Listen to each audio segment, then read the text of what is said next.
Olá, meus queridos amigos, muito bom dia. Sexta-feira, continuamos a procurar rumo certo com o benfeitor Emmanuel.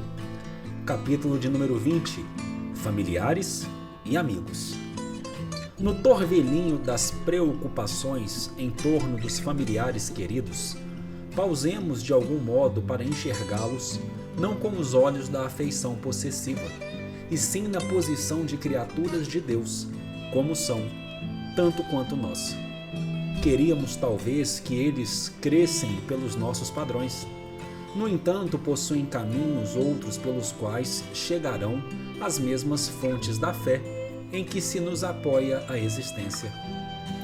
Desejávamos pensassem pelas ideias que nos orientam a estrada, mas trazem consigo vocações e tendências, ideal e visão muito diversos daqueles que nos caracterizam a marcha. Aspirávamos a tê-los no mesmo trabalho que mais se nos adapta à maneira de ser. Todavia, nem sempre se destinam a fazer aquilo que nos compete realizar. Anelávamos situá-los nos figurinos de felicidade, que nos parecem mais justos e aconselháveis. Entretanto, permanecem guiados pelo governo da vida para outros tipos de felicidade que ainda não chegamos a conhecer. Às vezes, não nos conformamos ao vê-los sofridos ou inquietos. Porém, é forçoso considerar que, como nos ocorre, estarão carregando débitos e compromissos que nem nós e nem eles resgataremos sem dificuldade ou sem dor. Por tudo isso, aprendamos a observar nos entes amados criaturas independentes de nós, orientadas frequentemente noutros rumos e matriculadas em outras classes na escola da experiência. E acima de tudo, reconhecendo o quão importante se faz a liberdade para o desempenho das obrigações que nos foram assinaladas, saibamos respeitar neles a liberdade que igualmente desfrutamos perante as leis do universo, a fim de crescerem e se aperfeiçoarem na condição de livres filhos de Deus. Agora, meus amigos, é chegado o momento de apurarmos os nossos ouvidos, principalmente os espirituais, para refletirmos em torno das palavras ditadas pelo benfeitor amado.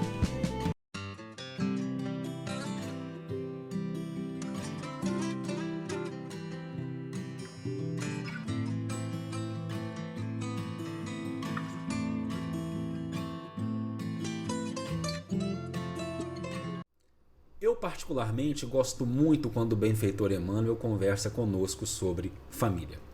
Na obra Vida e Sexo, ele traz um conceito muito interessante de hereditariedade psicológica, dizendo-nos que os laços que nos ligam através da consanguinidade são os afetos que nos são chamados novamente ao convívio. São os nossos débitos, são os nossos créditos, dizendo-nos que os parentes consanguíneos podem ser apreciados como os nossos valores imortais a serem considerados, a serem cultivados, a serem ali amainados e acolhidos junto ao nosso coração. São reflexos agradáveis ou reflexos desagradáveis que o pretérito nos devolve.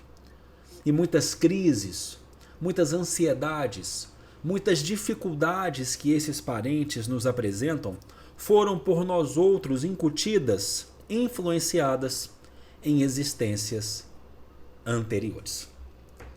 Gosto muito também quando, na introdução da obra Vida e Sexo, o benfeitor Emmanuel, e aqui por favor perdoe-nos, não vamos lembrar palavra por palavra, mas o benfeitor Emmanuel irá nos dizer que, excetuando-se a humanidade inteira, a família é o instituto mais importante para a regeneração da individualidade. Portanto, nós repetimos e frisamos, gostamos muito, temos muito apreço e muito respeito pela forma com que o benfeitor Emmanuel conduz as questões da família.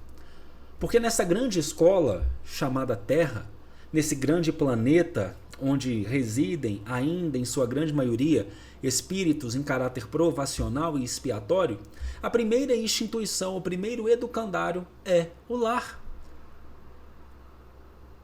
No prefácio da obra Nosso Lar, nós temos escrito que o primeiro dia de vida é o primeiro dia de aula do espírito reencarnante. O primeiro dia de aula do espírito reencarnante. Então a gente precisa aprender a trabalhar em família, a trabalhar nessa primeira escola, a trabalhar nesse primeiro educandário, a trabalhar nesse instituto que é profundamente importante para a regeneração das nossas individualidades. E regeneração é o nosso plano, principalmente no momento que nós estamos atravessando. E aí nós vamos para essa mensagem do livro Rumo Certo, familiares e amigos. Olha só, Emmanuel no título já nos convida a transformar as relações consanguíneas em relações de amizade. Vamos nos lembrar do Evangelho segundo o Espiritismo, ali no Pentateuco da nossa codificação, onde Allan Kardec, e esse texto é um texto de Kardec, capítulo 14, honrai a vosso pai e a vossa mãe, quando ele está tratando do parentesco corporal e do parentesco espiritual, ele vai dizer que o grande objetivo é que a gente transforme os laços consanguíneos em laços de afetividade maior, em laços de verdadeiro amor, que não fiquem circunscritos à matéria. Eu vou me lembrar aqui do Cristo a nos dizer: não vos chamo mais como irmãos, mas sim como amigos. Trato-vos como amigos. Então por que não dizer nas nossas casas: não vos chamo mais de familiares, de parentes na consanguinidade, mas sim amigos? E como é que a gente entende essas relações de amizade? Emmanuel nos dá aqui um roteirinho muito bonito. Primeiro, vamos enxergar os nossos familiares não com o olhar da afeição possessiva. São criaturas de Deus, com os seus pendores, com os seus débitos, com os seus créditos, com as suas vitórias, e ainda tem uma estrada longa para percorrer na tarefa de ensino e aprendizagem, assim como nós temos essa estrada. Enxergar no familiar não alguém que eu tenho, não alguém que eu possuo, mas alguém que eu ajudo a crescer e evoluir. Nós gostaríamos que eles pensassem pelos nossos padrões, mas eles têm os seus caminhos, eles têm as suas experiências. Nós gostaríamos que eles tivessem a mesma crença que nós. Às vezes eu sou espírita e o meu irmão, meu pai, minha mãe são evangélicos, são católicos, abraçam alguma crença, alguma religião de matriz africana. E por que eu vou criar um desentendimento? Não. Não. Deus é um sol. E Deus aquece a todos os corações. Então por que eu vou criar uma dissensão? Porque há uma diferença no pensamento e na crença religiosa. Cada um se aquece à sua maneira, a forma que está precisando desse sol. Então eu entendo o meu familiar, nesse aspecto da amizade, eu entendo. Não crê da mesma forma que eu, não pensa da mesma forma que eu, graças a Deus. Porque está fazendo a sua trajetória de aprendizado. Está fazendo a sua trajetória de aprendizado. Nós gostaríamos que eles sempre nos trouxessem felicidade, mas a gente precisa se questionar. Nós sempre levamos a felicidade ao outro? Então dentro do lar a gente vai ter aquela convivência de porco-espinho. A gente vai se aconchegando. A gente vai espetando às vezes um ao outro. Mas a gente vai encontrando uma forma de se acolher. A gente vai se encontrando uma forma de se acolher. Eu quero aqui trazer à reflexão os dois últimos parágrafos do benfeitor. Por tudo isso, aprendamos a observar nos entes amados criaturas que são independentes de nós. Seu filho é um empréstimo. Seu pai é um empréstimo. Sua mãe é um empréstimo. É uma criatura independente. E cabe-nos aqui permitir que essa independência seja exercida. Agradecer porque nós estamos juntos, mas permitir que essa independência seja exercida. Aí o benfeitor continua: criaturas independentes de nós, orientadas frequentemente em outros rumos, imatriculadas em outras classes na escola da experiência.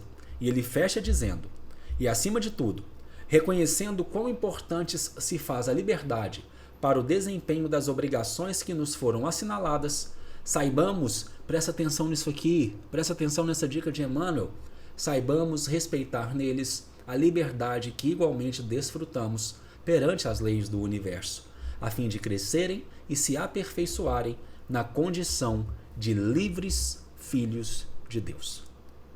O assunto família comporta maiores observações.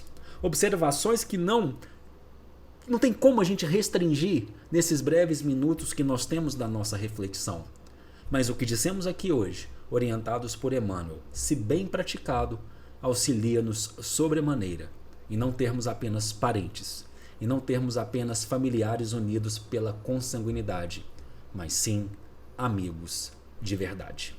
Fez sentido para vocês, meus amigos? Então, você já sabe. Por favor, caso ainda não seja inscrito aqui no canal do NEP Honório Abreu, deixe aqui a sua inscrição, apoie o nosso trabalho, acione o sininho das notificações, acompanhe os nossos estudos que são diários, curta, compartilhe, comente. Nossa família está crescendo, mas para que fique cada vez maior, é preciso que outros corações sejam convidados. De nossa parte, continuamos a desejar um dia abençoado e maravilhoso. E eu, Uriel Augusto, como sempre, tenho apenas mais uma coisa a dizer. Até o nosso próximo encontro.